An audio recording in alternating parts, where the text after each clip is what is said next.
Vienas invaziškiausių pastarųjų metų kenkėjų Lietuvoje – žievėgraužis tipografas.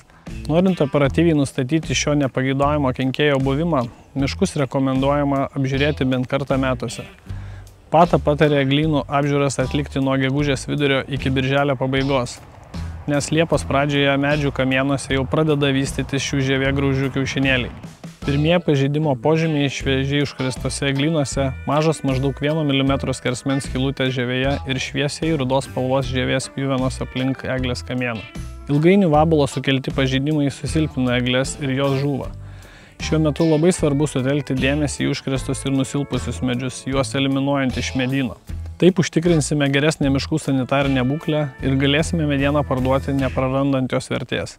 Susisiekite su PATA miško priežiūros specialistais dėl tolimesnių veiksmų.